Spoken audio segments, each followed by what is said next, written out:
iOS and Android. Now at 10, a double murder trial in Cherokee County might be hours away from going to the jury. We'll have the latest. Plus, employees at one Southeast Kansas business have begun to wonder when they'll see their next paycheck. And Jasper County's oldest resident shares the secret of long life as she passes another milestone. The 4 states' most watched news starts now. Closing arguments are expected tomorrow morning for an Independence, Missouri man on trial for 2 counts of murder, 1 count of attempted murder in Baxter Springs, Kansas. This is KOIM News. I'm Dow Quick. Testimony wrapped up this afternoon at the Cherokee County, Kansas courthouse in the trial of Kyle Butts. Butts is accused in the shooting deaths of 47-year-old Jeremy Murphy of Pineville, Missouri, and 59-year-old Craig Gwynn of Anderson, Missouri. Also the wounding of 27-year-old Seth Gwynn of Pineville. All 3 were shot in November of 2022. Butts himself was the first to testify this morning. Under questioning, Butts admitted to the shootings but argued that he acted out of concern for his own safety. Other witnesses who testified include psychologists who evaluated Butts from both the prosecution and the defense. A special agent with the KBI involved with the case also testified. That case is expected to go to the jury tomorrow. Let's check in now with meteorologist Austin Stantz for a first look at the weather. Yeah, thanks, Dow. So as we head into this evening, temperatures going to be falling ever so slightly tonight, going to be headed into the low 40s tonight, but it's still fairly mild for this time of year. We'll see 41 degrees in Joplin as we're waking up tomorrow morning. As far as the winds go, things calm down tonight. They'll pick back up as we head into the overnight hours on Friday into our Saturday. As far as rain chances go, we're not expecting any rain chances really in totals as far the next 4 or 5 days. Maybe a brief sprinkle Friday into Saturday. That would be at most there. But I am tracking the next chance for a potential winter system to begin making its way into the 4 states coming up. We'll talk about all that and more in my full forecast. All right, Austin, we'll catch you soon. Some home and business owners in Montgomery County, Kansas are cleaning up damage from this morning's severe storms. Among the properties damaged, the Hub Church in Independence, Kansas. Witnesses along West Main Street say strong winds swept through around 9:45 this morning, damaging the church and spreading debris. The Lord, there was nobody in the building at the time, so everybody was safe. And so as soon as it happened, we're good friends with the businesses across the street. And so we started getting calls and text and messages. And so we were able to respond real quick. Pastor Norvell estimates it'll take at least several weeks, possibly months, to repair the church. In the meantime, he anticipates holding services at nearby locations. A possible tornado hit central Oklahoma this morning. At least 5 tornado warnings were issued in the southern and central parts of the state. This is what it looks like in Purcell, south of Oklahoma City. The storm damaged homes, knocked down trees, scattered tree limbs. The McLean County Emergency Manager says part of Purcell suffered a power outage. The National Weather Service has not confirmed whether the damage was caused by a tornado. The Missouri Department of Transportation looks to make improvements to Route 96 from Central Avenue to Garrison Avenue in Carthage. That'll be this summer, a $15.3 million project. The work will include pavement, traffic flow, safety, and sidewalk upgrades. An in-person meeting with project staff will be held Thursday, January 22nd, from 4:30 to 6 p.m. at the Carthage Water and Electric Plant Community Room. Head over to KOIMNewsNow.com for more details, including options for a virtual meeting. In Independence, Kansas, several employees of Successful Dreams Support Services are speaking out on how they're expected to work without pay. They gathered outside the Independence location to voice their concerns and hopes for getting answers. Out of all the staff that works at this location in Independence, at the day service, at client group homes, some of these staff need 24-hour care, and all of these staff are still continuing to do it without any money.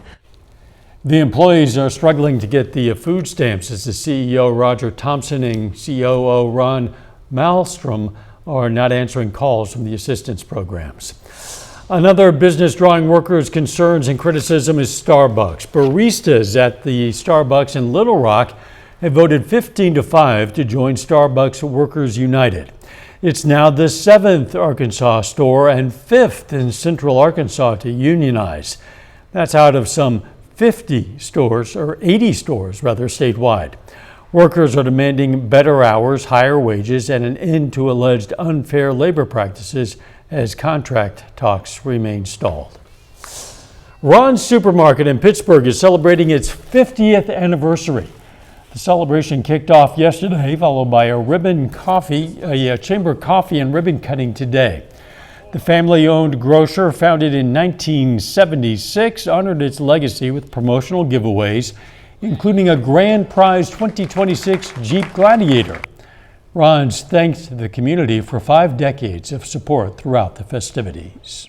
Our customers and our employees have been such a rich part of our family these 50 years. We have employees that I would say they are family to us.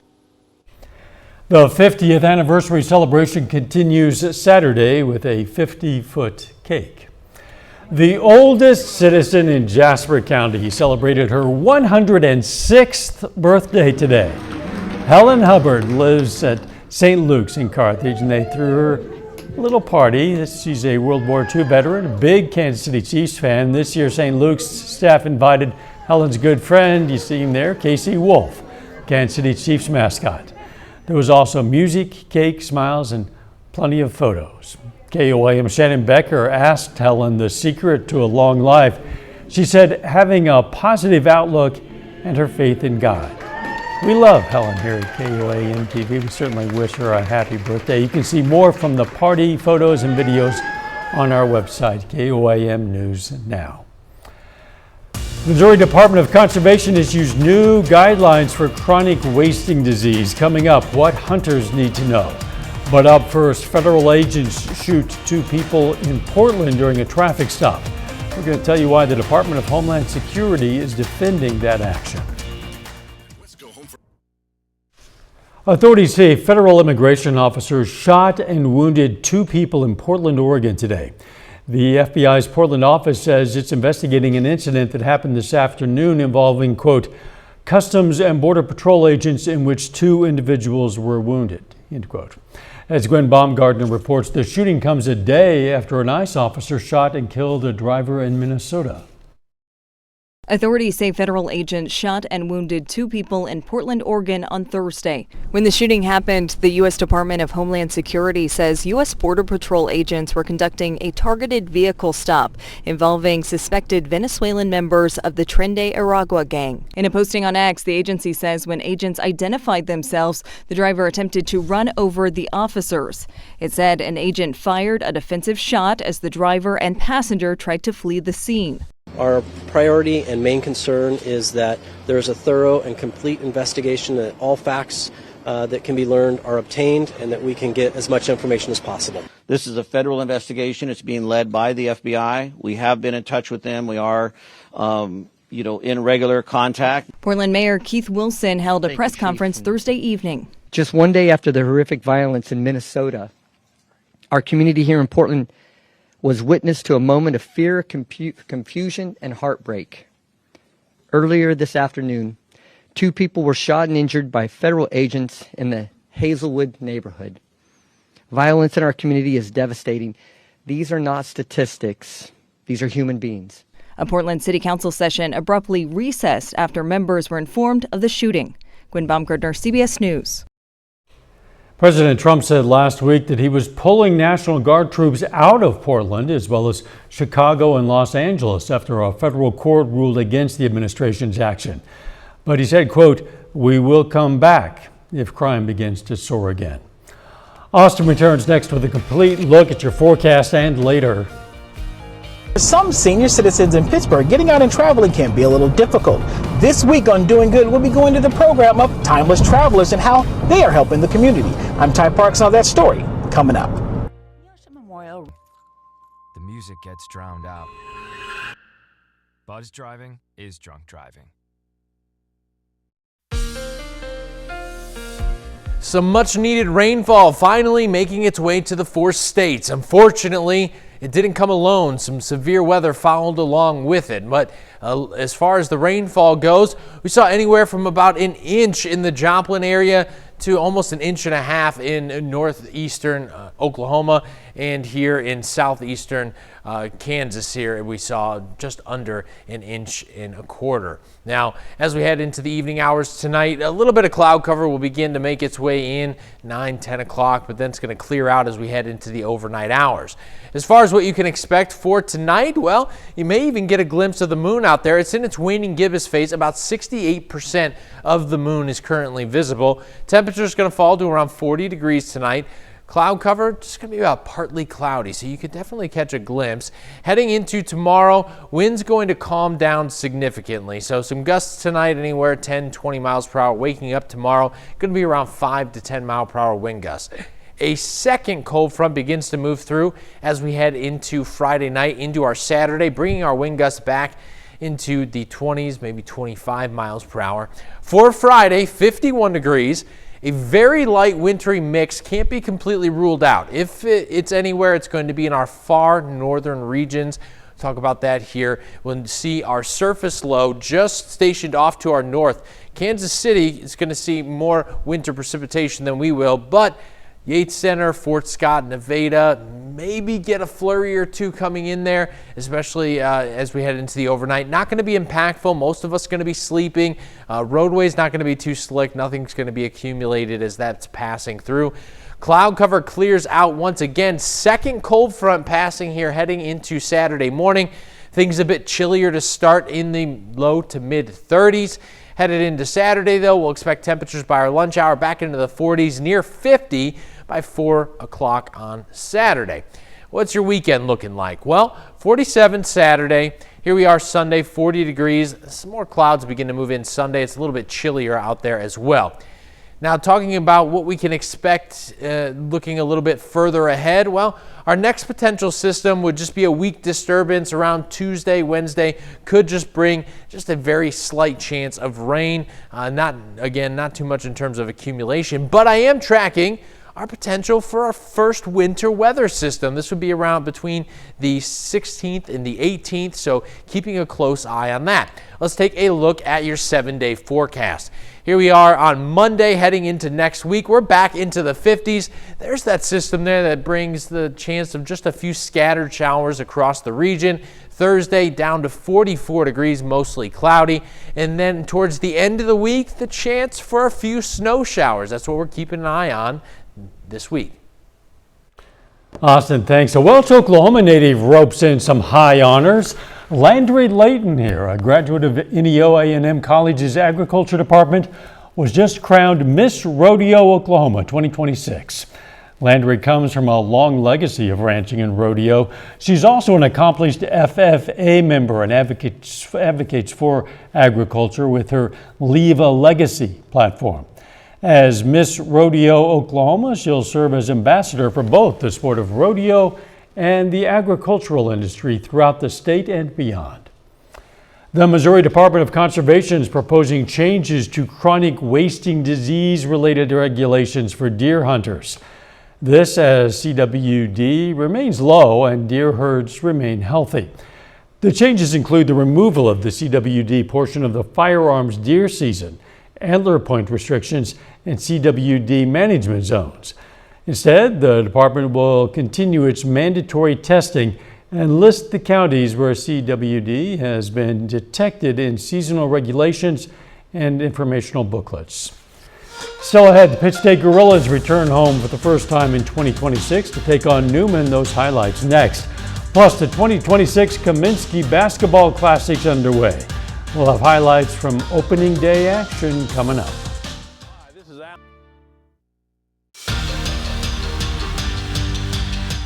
Winter break is over, which means that high school and collegiate sports are back in the 4 states area. We are starting off the second semester strong with the 2026 Kaminsky Classic in Joplin.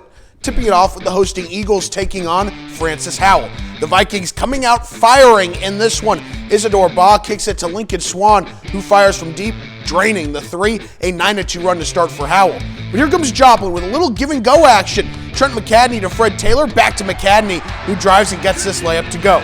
Next possession, it's Taylor once again, but it's going to be the cross-court pass to TJ Willis, and his triple from way downtown is nothing but net. Joplin cuts it down to 4.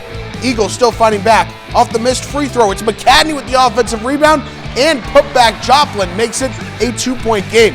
Final seconds of the first. Willis's pass is deflected and stolen by Swan, taking it the other way and kissing it off the glass before the buzzer to extend the Vikings' lead as Howell takes down Joplin 58-51 the final. Carl Junction opening the Classic with a battle against Poplar Bluff. Let's skip to the fourth quarter. Bulldogs down by 2. Maddox shorter to Bryant Hanks, and he drains the 3 plus a foul. A 4-point play to give Carl Junction the lead. But that wouldn't hold for long. The Mules want to work it inside, and they do. They get it to Justin Briscoe, and he goes to work, scoring the game-tying bucket. And this one would go back and forth. JoJo Ballard can't get this layup to go on the drive, but Brody Pant collects the rebound and scores to regain the lead. Mules looking for the equalizer once again. Going back to Briscoe down low, and the junior ties it up once again with the bucket. Bulldogs in transition, and it's Pant fighting off 2 defenders for the go-ahead game-winning basket. What a finish by Pant. Carl Junction erases a double-digit deficit, winning this one 69-66. The Cardinals of Webb City clashing with Life Prep for a spot in the semifinals. First quarter, Cardinals' Jackson Adam comes up with a steal, taking it the other way and finding Carson Anderson underneath the basket, who lays it in. But the Fire's defense would step up as well. Akari Major poking it away from Trey Turner, and the sophomore connects with Michael Munings for the easy bucket. Now it's Webb City's turn, and it's Turner's turn specifically, stripping the ball from Latero Young, driving to the hoop, and scoring over the junior guard. Later in the quarter, it's Anderson again, facing a double team, dribbling out of it, and finding a lane, finishing at the rim with the finger roll. Let's move to the second quarter. Life Prep working the ball around, and it's Young in the corner, looking to drive, and he's got an open man, hitting Sergio Munoz Sanchez for the underneath basket. Fire take down Webb City, 67-45 to move on to the semis. At the collegiate level, it's the Pitt State men's and women's squads returning to John Lance Arena, hosting Newman for their first home doubleheader of 2026. The 11th ranked Gorillas looking to bounce back from Tuesday's loss to Missouri Southern. Early first quarter, Jets going to the post with Jaden McMillan, who backs down to the defender and scores to give Newman an early lead. But the Gorillas would take over from that point on. Harper Schreiner driving, kicking it outside to Cambry Phillips, and that 3 is nothing but net. A couple possessions later, it's Hannah Miller this time, stutter steps and drives to the lane, kissing it off the glass for the bucket and a foul to extend the lead. And then PSU's defense would make some plays as well in this one. Schreiner coming up with a steal, she'll take it the other way, driving, getting all the way to the rim for the layup, plus a foul, another old-fashioned 3-point play for the Gorillas. Final seconds of the half here. Marin Adams trying to make something happen, a driving kick to Ashlyn Yao, and her triple is money at the buzzer. The Gorillas cruise to a dominant win, defeating Newman 95-66. The Pitt State men's squad eyeing a 3rd straight win in the nightcap. Early on, Gorillas in transition. Mason English dishes it to Ethan Sage, who slams it home, PSU leading in the first half. Newman coming the other way, nearly turning it over, but Thatcher McClure collects the pass and cashes a 3 from beyond the arc to cut the deficit. Gorillas going the other way. English being a playmaker once again, hitting Donald Coates on the cut, and Coates flushes it home with authority. Later in the half, it's Connor Rogers with an offensive board, swinging it to a wide-open Landon Short, and he'll drain that 3 every single time. PSU taking over. Still in the first half, Gorillas working the ball inside out. Darrell Washington finding Rogers. You can't leave him open either, scoring 3 of his game-high 22 points. Pitt State completes the sweep of the Jets, winning 86-73. That's it for sports. We're back with more after the break. Hi, I'm Dow Quick, and I'm heading into our Friday. It's a little bit more mild. We'll see a nice weekend ahead. We're going to see mainly sunny conditions on Saturday and Sunday. Sunday being a little bit chillier. Heading into next week, temperatures back into the 50s with a chance of a few scattered showers as we head into the middle part of the week. Austin, thanks. Sometimes all a person needs to feel better is to just get out for a little bit. Well, Pittsburgh's Parks and Rec Department figured this out with the help of some young at heart residents. In this week's Doing Good report, KOIM's Ty Parks hits the road to check out the Timeless Travelers program.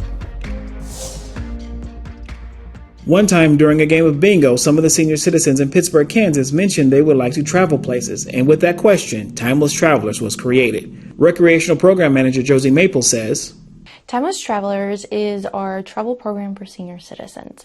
There is not an age limit or anything, but it is designed for senior citizens. Twice a month, the Timeless Travelers load up in a van and do gas-tank trips. They are all places they can get to and back within one day. Yeah, so we try to do a wide variety. We do some casinos, museums, shows. That way we kind of get them out and see different things. There is a small fee which covers gas and tickets for the seniors. However, Pittsburgh Parks and Rec has received grants in the past to keep costs down. What I like about it is it gives me an opportunity to see something, go someplace, and experience something new. And I get to meet new people. We like to be with a group of people occasionally and make new friends. And so I think if we are given those opportunities, it kind of, lightens up your life and gives you a fun attitude towards things, something to look forward to.